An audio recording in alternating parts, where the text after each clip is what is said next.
Orthodox Easter উপলক্ষে ৩২ ঘন্টার যুদ্ধবিরতির ঘোষণা দিয়েছেন রাশিয়ার প্রেসিডেন্ট ভ্লাদিমির পুতিন। শনিবার স্থানীয় সময় বিকেল ৪টা থেকে শুরু হয়ে যুদ্ধবিরতি চলবে রোববার মধ্যরাত পর্যন্ত। যুদ্ধবিরতির লঙ্ঘন হলে প্রতিক্রিয়া জানাতে প্রস্তুত থাকবে রাশিয়া। ক্রেমলিনের তরফ থেকে দেয়া হয়েছে এমন সতর্ক বার্তাও। ৪ বছরের বেশি সময় ধরে চলা যুদ্ধে ক্লান্ত দুই দেশের জনগণ। তবে ইস্টার উপলক্ষে যুদ্ধবিরতি পেয়ে খানিকটা স্বস্তি ফিরেছে জনমনে। সপ্তাহখানেক আগে ইস্টার উপলক্ষে যুদ্ধবিরতির আহ্বান জানিয়েছিলেন ইউক্রেনের প্রেসিডেন্ট ভলোদিমির জেলেনস্কি। তার আহ্বানে সাড়া দিয়ে ৩২ ঘন্টার যুদ্ধবিরতির ঘোষণা আসে রাশিয়ার তরফ থেকে।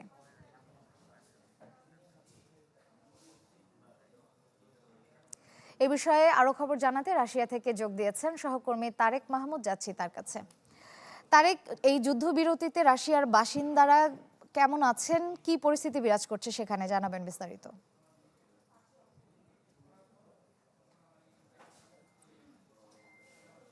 অর্থোডক্স খ্রিস্টান সম্প্রদায় রয়েছে, তাদের একটি গুরুত্বপূর্ণ ধর্মীয় উৎসব হয়েছে ইস্টার। এটি খুব তাৎপর্যপূর্ণভাবে উদযাপন করা হয়ে থাকে এই দেশগুলোতে।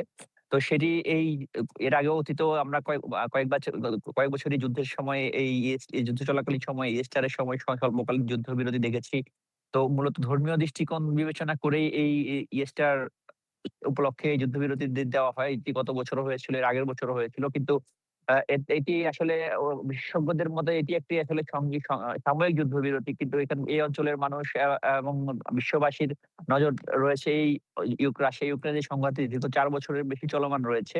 এটিতে একটি স্থায়ী যুদ্ধবিরতি এবং এই যুদ্ধটি পুরোপুরি বন্ধ হওয়ার জন্য যেমন ২ দেশের মানুষের মধ্যে আকাঙ্ক্ষা রয়েছে এবং সারা বিশ্ববাসীও এর প্রতি একটা আকাঙ্ক্ষা রয়েছে। তবে তারপরেও এই যে যে ইউক্রেন এবং রাশিয়ার যে সীমান্তবর্তী অঞ্চলগুলো রয়েছে, যেখানে আসলে মূলত যুদ্ধের ইটা দেখা যায়, বেশি প্রকোপটা দেখা যাচ্ছে, যেটি মস্কো বা অন্যান্য শহরগুলোতে সেটি তুলনামূলকভাবে নেই বললেও চলে। তবে ওই অঞ্চলের যে মানুষজন রয়েছে, তারা যেন নির্বিঘ্নে এই ইস্টার উদযাপন করতে পারে, তাদের বিবেচনা করেই এই রাশিয়ার প্রেসিডেন্ট ভ্লাদিমির পুতিনের পক্ষ থেকে এই যুদ্ধবিরতি ঘোষণা করা হয়, যেটি আজকে শনিবার বিকেল ৪টা থেকে, মস্কোর সময় বিকেল ৪টা থেকে এটি কার্যকর হবে, যে আগামীকালকে পর্যন্ত।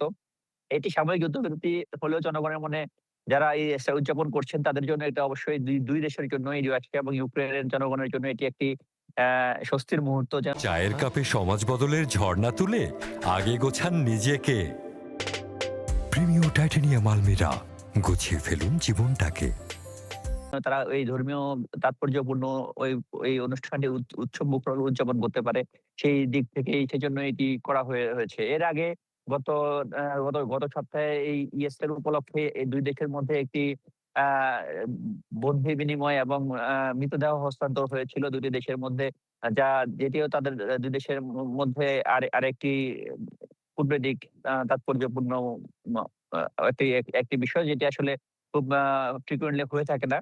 তবে এই মুহূর্তে যেটি হচ্ছে যে রাশিয়ার জনগণ এবং ইউক্রেনের যে অর্থোডক্স খ্রিস্টান সম্প্রদায় রয়েছে, তাদের সবারই আশা রয়েছে যে এই যুদ্ধবিরতিটা আসলে সংক্ষিপ্ত বা এটি না হয়েও এটি একটি দীর্ঘমেয়াদী যুদ্ধ বন্ধের দিকে যেন ধাবিত হয়, সেটি জনগণ আশা করছেন। আরেকটি বিষয় হচ্ছে যে এটি একটি সামরিক দিক বিবেচনা না করে এটি একটি আসলে ধর্মীয় তার দৃষ্টিকোণ থেকে এই যুদ্ধবিরতিটি দেওয়া হয়েছে।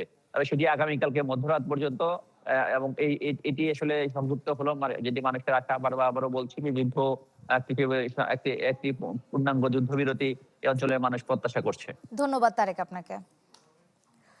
দর্শক, আমরা সরাসরি যুক্ত ছিলাম রাশিয়ায়।